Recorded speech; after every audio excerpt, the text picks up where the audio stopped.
혹시 후보지가 어디였나요? 제가 갔던 곳은 정말 많은데 용인시 수지구, 영통구, 구성남, 광명시 철산, 안양시 평촌이었어요.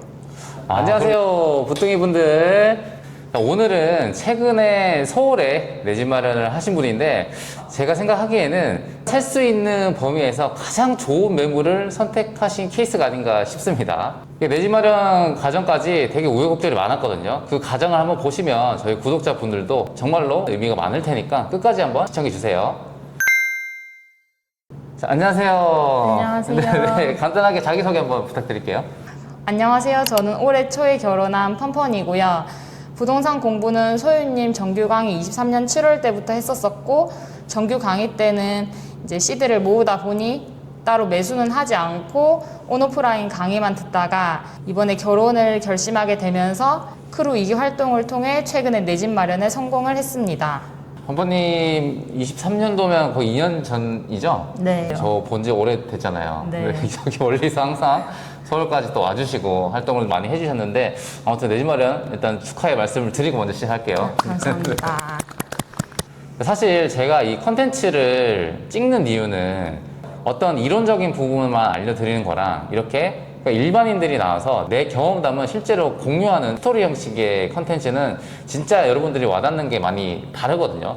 근데 솔직히 이렇게 얼굴을 좀 노출하면서 이렇게 출연하는 게 좀 쉽지가 않으셨을 텐데 혹시 어떤 마음으로 출연하셨나요? 저는 정규 강의 때 이제 소유님께서 다른 수강생분의 매수기를 직접 들을 수 있는 기회를 마련해 주신 적이 있었는데 제가 느끼기로는 책에서 보고 배울 수 있는 것보다 훨씬 많은 생생한 정보가 와닿았고 이게 좋은 자극이 돼서 부소유 구독자분들께도 도움이 되고 싶어서 인터뷰를 흔쾌히 응하게 되었습니다. 더 솔직한 마음은 소유님께 2년 동안 보고 배우고 도움받은 게 너무 많다 보니까 은혜를 갚고자 조금 도움이 됐으면 해서 인터뷰를 하게 되었어요. 사실 그래요. 이게 인터뷰를 제가 요청을 드리면 다들 흔쾌히 또 승낙을 해주시거든요. 그만큼 저랑 이제 크루분들 간의 관계가 좀 돈독하지 않나. 네, 그런 걸 좀 입증해주는 장면이 아닌가 싶습니다. 오늘도 잘 부탁드려요. 네, 잘 부탁드립니다. 네. 자, 그럼 본격적으로 인터뷰 한번 시작해 볼게요. 내 집 마련을 하겠다고 마음먹은 게 언제쯤이셨나요? 공부는 계속 23년 7월부터 하고 있었었는데 네. 아파트의 매물을 보면서 본격적으로 공부를 했던 거는 24년도 12월부터였어요. 그럼 한 6개월 좀 됐네요. 6개월 네, 전? 6개월 정도 공부하고 매수를 했습니다. 지금 거주하고 계신 곳이 경상도잖아요. 네. 경상도에서 서울로 매수를 하셨는데 첫 집을 경상도에 실거주를 안 하시고 투자로 서울에 하신 이유가 따로 있나요? 어쨌든 부동산에 돈이 워낙 많이 들어가다 보니까 처음부터 수도권에 내 집 마련을 하려 했던 건 아니었고 네.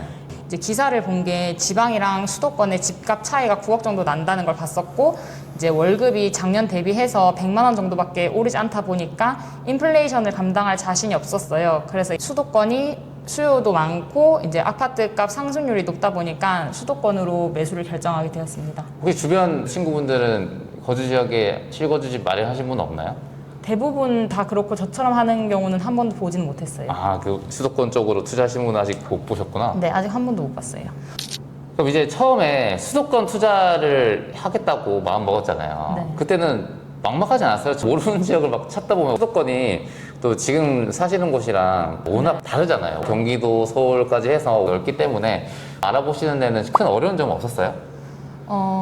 누구나 그렇겠지만 저 역시도 처음에 되게 막막했었고 이게 수도권이 워낙 넓기도 하고 처음 가는 지역이다 보니까 뭐가 어디에 어떤 게 있는지 아무것도 모르는 상태에서 돌아다니려다 보니까 막막은 했었어요.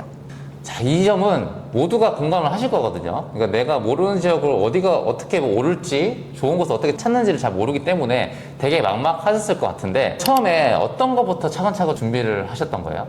가장 처음에 했던 거는 이제 남편과 저의 가용자금 그리고 최대 가능한 신용대출 금액을 파악을 했고 저희의 금액 안에서 갈 수 있는 지역을 선정을 하고 그 다음에는 소장님과 함께 매물 임장을 다녔었어요. 맞아요. 제가 항상 내 집 마련 프로세스 5단계라고 설명드리잖아요. 처음에는 내 종잣돈이랑 이제 대출금 파악하는 게 진짜 중요해요. 그리고 내가 갭 투자를 할지 아니면 주담대를 받고 실거주를 할지 이 부분도 정말 중요하고 가용자금이 정해졌으면 이제 나에게 맞는 지역을 찾아야 되는데 그 찾는 방법도 이전부터 계속 공부를 잘 하셨던 거고 현장에 가는 임장이라 그러죠. 임장도 워낙 꾸준하게 수도권으로 평소에도 많이 다니셨기 때문에 제가 봤을 때는 다른 분보다 훨씬 더 유리하지 않았나 싶긴 하거든요. 그러면 지금 투자를 한 거잖아요. 실거주가 네. 아니라. 그럼 대출이 좀 달라져요. 네. 이게 주택담보대출은 보통은 실거주 하시는 분들이 받는 거고 갭투자 하시는 분들은 종잣돈에 신용대출을 얹어서 하는 건데 혹시 신용대출은 어떤 식으로 알아보셨어요? 신용대출을 알아볼 때는 뱅크샐러드, 토스뱅크, 카카오뱅크 어플을 통해서 알아봤고 만기 일시 상환으로 알아봤었어요.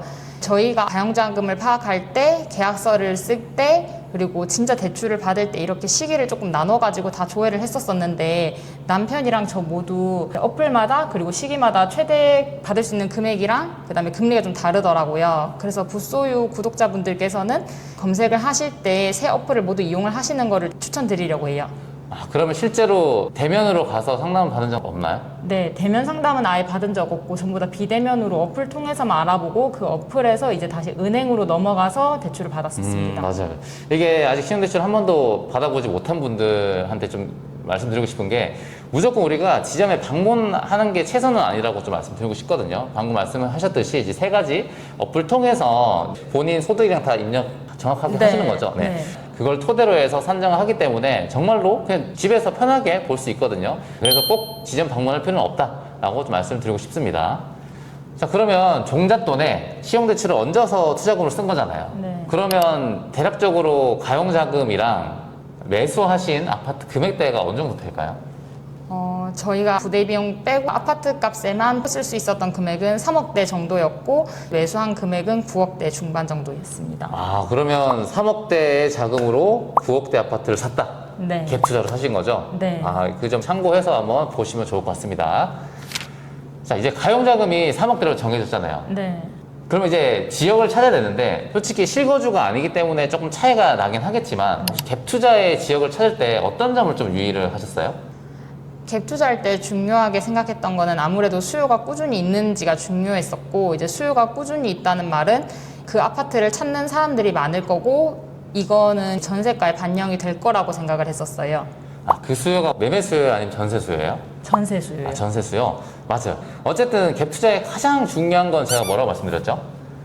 전세값이요. 전세값이죠. 그럼 전세가는 유지가 돼야 되잖아요. 네. 이 가장 큰 갭 투자의 리스크는 역전세라고 해서 내가 전세 임차인 보증금이 있을 텐데 이걸 레버리지 삼아서 집값에 투자한 거잖아요. 네. 근데 이 전세 가격이 많이 떨어질 리스크가 있는지 없는지를 먼저 파악하는 게 가장 중요하기 때문에 수요가 있는 그런 지역을 찾았다고 말씀하신 거죠. 네. 자, 그럼 그런 후보지가 어딘지 좀 궁금하긴 하거든요. 혹시 네. 후보지가 어디였나요? 제가 갔던 곳은 정말 많은데 용인시 수지구, 영통구, 구성남, 광명시 철산, 그리고 안양시 평촌이었어요. 그럼 일단 경기권으로 먼저 알아보신 거네요. 네, 그러면 전부 다 처음엔 경기권으로 알아봤었어요. 네, 솔직히 수지 유명하잖아요. 네. 그러니까 사람들이 보통은 경기 북부보다는 남부를 선호하는 이유가 일자리도 많고 교통편도 편하기 때문에 많이 찾는데 그러면 처음에 이제 봤을 때가 작년 12월이라 그랬죠. 네, 작년 12월에 처음 봤었어요. 네, 그때 수지구로 갔었거든요. 수지구. 네. 근데 그때 이제 매수할 뻔했던 기억이 있는데 네, 맞아요. 혹시 그때 스토리 잠시 알려줄 수 있나요? 네. 작년에 강남이랑 판교로 갈 수 있는 신분당선을 이용하는 성북역 역세권 쪽으로 봤었었고요. 성목역 롯데캐슬 있는 그 근처죠? 네, 그 근처 쪽으로 봤었어요. 네네네. 투자자 입장이다 보니까 자금이 조금만 들어갔으면 좋겠다고 생각을 했고 이제 시기가 불장이 아니다 보니까 이제 내고를 조금 하고 들어갔으면 좋겠다 생각했는데 그 내고가 잘 안 돼서 집을 매수하지 않게 되었어요. 그리고 저희가 봤던 집이 수지가 처음이다 보니까 제가 수지가 최고인가 하는 그런 생각에 불안감이 조금 들었어요. 처음 봐서 네, 이게 처음 다른 봐서. 선택지가 더 많지 않을까 이런 생각도 하셨던 거군요. 네, 비교할 대상이 없다 보니까 이게 최고인지 하는 그런 불안감이 들었었고 그래서 이제 매수를 하지 않게 되었는데 나중에 듣기로는 실거주자한테 1,000만 원을 내고 한 상태로 팔았더라고요. 네. 이제 그때는 조금 멘탈이 흔들렸어요. 아무래도 제가 애정을 가지고 3번이나 왔다 갔다 하면서 봤던 아파트다 보니까 아쉬운 마음이 들어서 이제 멘탈이 나가고 소유님께 상담을 받았었죠. 맞아요. 소유님께서 그때 아는 지역을 넓히면서 공부를 하다 보면은 원하는 집을 무조건 구할 수 있다 하셔서 멘탈을 잡고 공부를 계속 이어갈 수 있었던 기억이 나요. 그때 작년 연말 올해 초 1월까지는 분위기가 괜찮았거든요. 괜찮았던 의미가 뭐냐면 지금처럼 수요가 그렇게 많지 않았어요. 매수를 하고자 하는 분들이 분명 있긴 했지만 지금처럼 뭐 집도 안 보고 사는 경우는 아니었고 매물도 괜찮은 매물들이 많았고 내가 내고도 충분히 가능한 상황이었던 거는 기억하시죠? 네. 그때 샀으면 어땠을까라는 또 아쉬움도 있지만 그래도 그 뒤에 많은 공부를 통해서 또 지역을 선정한 거니까 저는 충분히 잘 하셨다고 생각됩니다. 자, 작년 연말 그리고 올해 초에 열심히 알아보시다가 갑자기 이 활동을 멈추셨어요. 그러다가 한 4, 5개월 만에 활동을 다시 시작하셨거든요. 혹시 무슨 일이 있었나요? 제가 올해 초에 결혼을 예정했다 보니까 결혼 준비를 생각보다 할 게 많더라고요. 그래서 공부를 미루고 결혼에 집중을 하다가 끝나고 나서 다시 부동산 공부를 시작하게 됐는데 시세가 너무 많이 올랐더라고요. 최소 5천 이상씩은 다 올랐죠? 5천에서 거의 1억 오른 집도 있어가지고 좀 많이 놀랬어요. 공부를 놓지 말았어야 됐는데. 근데 뭐 어쩔 수 없죠. 결혼 준비 때문에. 그리고 지방에서 수도권까지 왔다 갔다 하기가 쉽지가 않거든요. 그래도 진짜 일주일에 최소 한두 번씩 올라왔잖아요. 그때 네. 연차도 쓰시고. 네. 그게 이제 타이밍이 살짝 안 맞았다 보니까 한 4, 5개월 뒤에 오니까 이게 뭐야. 토어제 풀리고 대지정되고 갑자기 폭등을 했던. 그럼 그때 수지 보던 데는 이미 수천만 원씩 올랐고. 네. 그리고 다른 지역을 또 살펴보기로 했는데 그때 간 지역이 어디였나요? 제가 수지를 포기하고 나서 갔던 지역이 광명시 철산역 인근이랑 안양시 평촌동이었어요. 아, 그러면 저희가 지금 강명 뉴타운이라고 재개발하는 그 7호선 라인의 철산역 가셨고, 그 다음에 안양에서도 학원가가 유명한 평촌으로 네. 가신 거군요. 네. 철산 갔는데 그때 상황은 또 어땠나요? 철산 쪽은?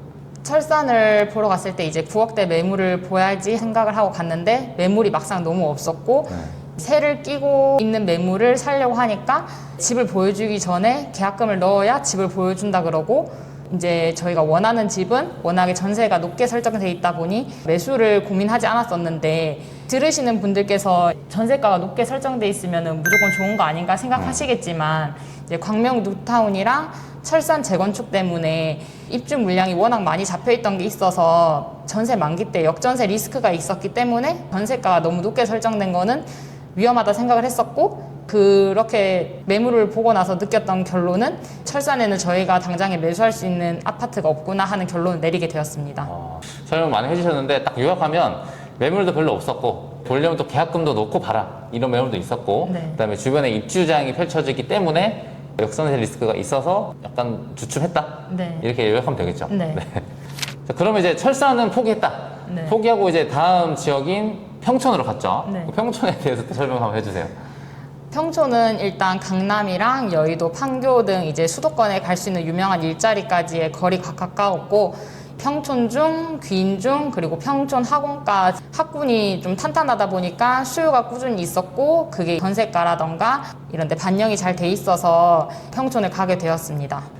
자, 평촌도 되게 유명하죠. 왜냐면 경기도에서 학군 학원가로 유명한 지역이 평촌인데 여기는 역세권도 중요하지만 학군이 역세권을 뛰어넘을 정도 그 정도까지 영향을 미치는 곳이라 생각하시면 되는데 평촌에서도 진짜 매수할 뻔 했었잖아요. 네, 맞아요. 여기 스토리가 어떻게 되나요?